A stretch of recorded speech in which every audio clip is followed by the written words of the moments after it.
soi-disant héros avait échoué trop de fois. Il n'y a qu'un seul apte à diriger. Ce soir, Fatalis réclamera sa place légitime. J'ai atteint un pouvoir que vous ne pouvez même pas concevoir. Regardez votre monde, condamné par votre propre faiblesse. Seul Fatalis peut le réparer.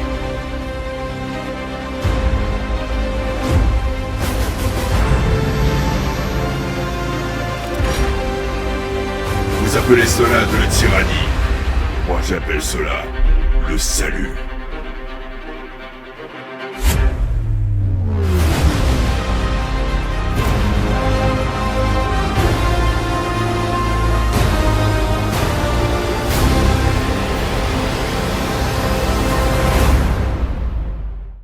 Doctor Doom, ou Docteur Fatalis en bon français. C'est un méchant de l'univers Marvel que j'ai très peu pris au sérieux.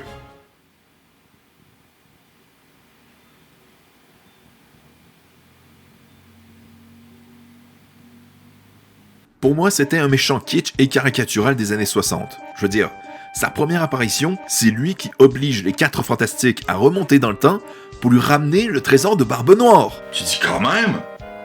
Quand même?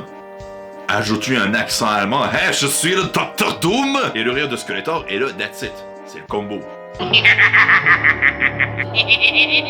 À l'approche du prochain film Avengers Doomsday, où Doom sera enfin mis en avant dans le MCU, je me devais de savoir pourquoi Doctor Doom est un méchant majeur de l'univers Marvel, et pourquoi c'est pertinent de choisir lui après Thanos. Et c'est grâce à ce comics, le livre de Fatalis, de Ed Brubaker.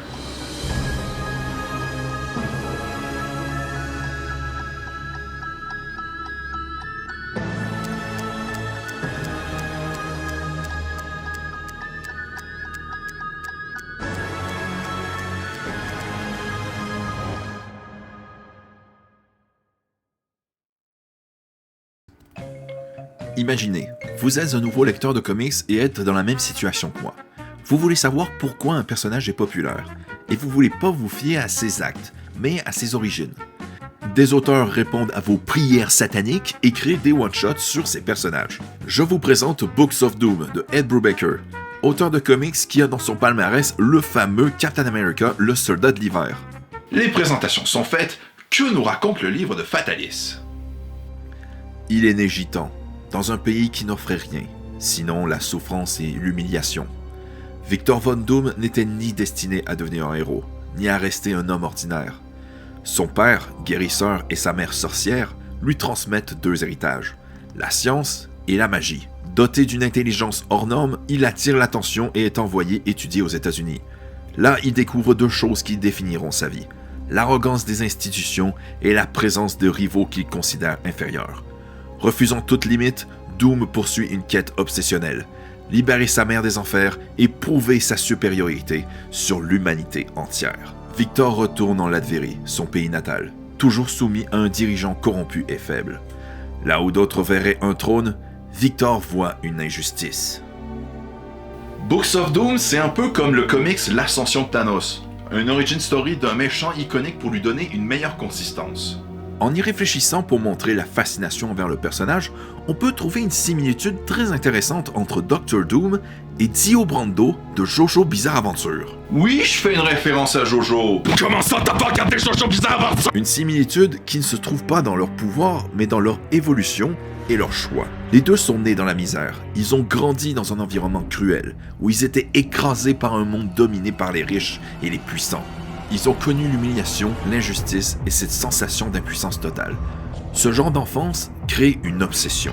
Celle de ne plus jamais être inférieur. Mais ce qui rend leur parcours particulièrement fascinant, c'est que contrairement à beaucoup d'antagonistes, ils n'ont pas été condamnés à rester dans cette misère. Victor Von Doom, grâce à son intelligence exceptionnelle, a été invité à étudier dans une université prestigieuse, aux côtés des plus grands esprits de son époque comme Reed Richards. Dio Brando, quant à lui, a été adopté par une famille riche, les Joestar.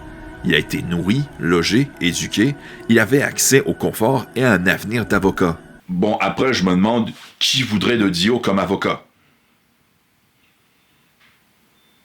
Autrement dit, tous les deux ont reçu ce que la plupart des gens dans leur situation auraient considéré comme un salut. Mais ils n'en voulaient pas, parce que leur objectif n'était pas simplement d'avoir une vie meilleure. Leur objectif était de ne plus jamais être en dessous de qui que ce soit. Ils ne cherchaient pas l'égalité, ils cherchaient la domination. Et c'est là toute la différence. Beaucoup de méchants sont le produit de leur souffrance. Ils sont façonnés par les tragédies qu'ils ont subies. Mais Doom et Dio, eux, ont eu l'opportunité de sortir de cette spirale.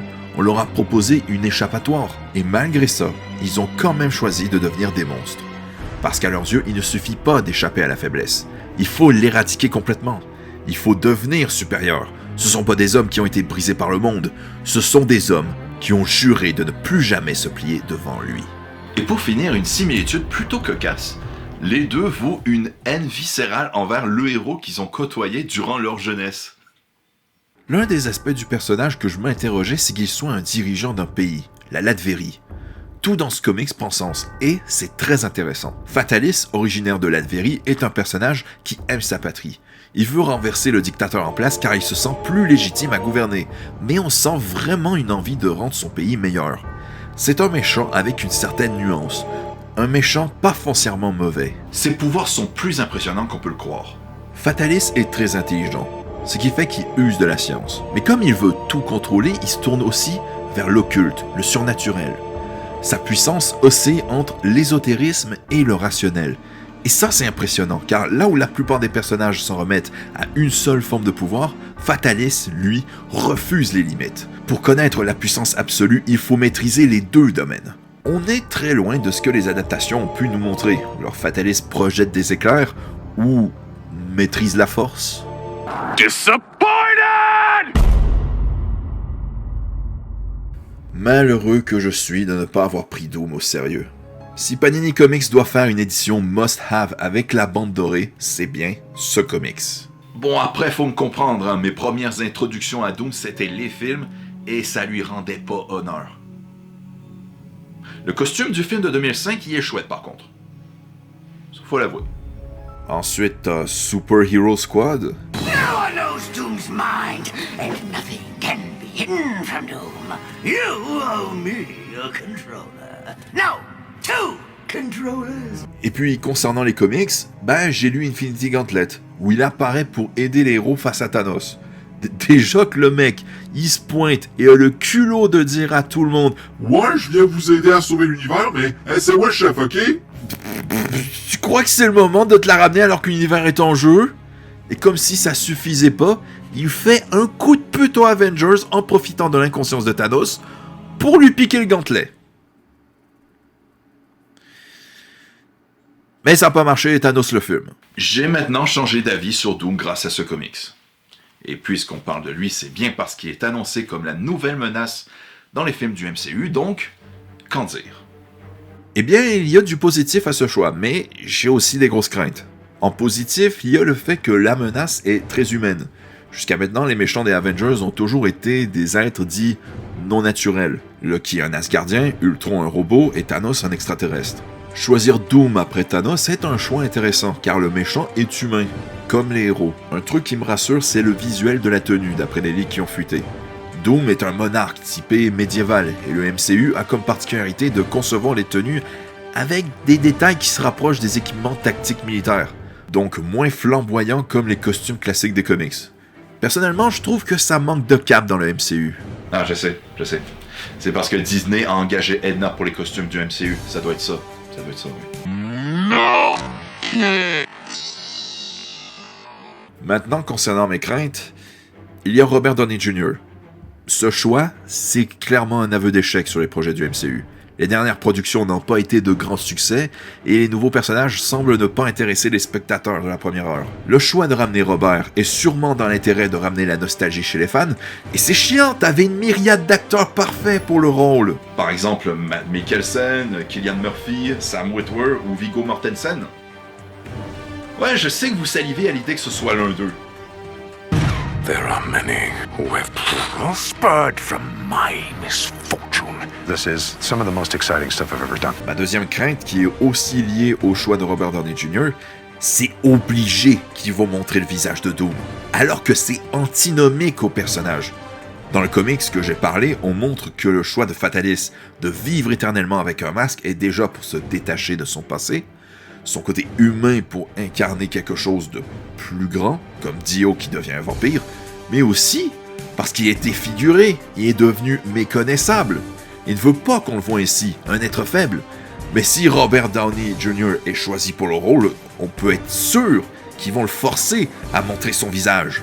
Sûrement pour jouer une scène comme quoi les héros découvrent que Doom a le même visage que Tony Stark et du coup, c'est chaud parce que Doom, notre ennemi, il a la même tête que Tony Stark, notre ami. J'imagine bien l'idée, mais ce serait une énorme trahison du personnage. Enfin, une dernière crainte, c'est le manque flagrant de build-up sur Fatalis. Thanos, lui, a droit à plusieurs apparitions avant qu'il soit central dans Infinity War. Mais Fatalis n'a eu droit qu'à, une scène post-générique dans les 4 Fantastiques? Il n'y a pas de build-up sur ce qu'il va faire comme Thanos avec les gemmes de l'infini. Donc forcément, ils vont devoir le développer en même temps que l'intrigue principale de Doomsday. Et concernant le scénario du film, si on en tient au personnage de Fatalis, peut-être que l'histoire tournera autour du multiverse à la manière de Secret Wars de 2015. Mais aussi au fait que le but personnel de Fatalis, c'est de libérer sa défunte mère des tourments de Mephisto, d'autant que le personnage a enfin été introduit, malheureusement, dans l'immonde série Ironheart. Mais tout ça, seul l'avenir nous le dira. Donc si comme moi, vous n'avez pas une bonne connaissance de Fatalis et avez besoin d'une bonne base pour le futur film Avengers, lisez ce comics. Bon, il reste combien de temps à l'horloge là?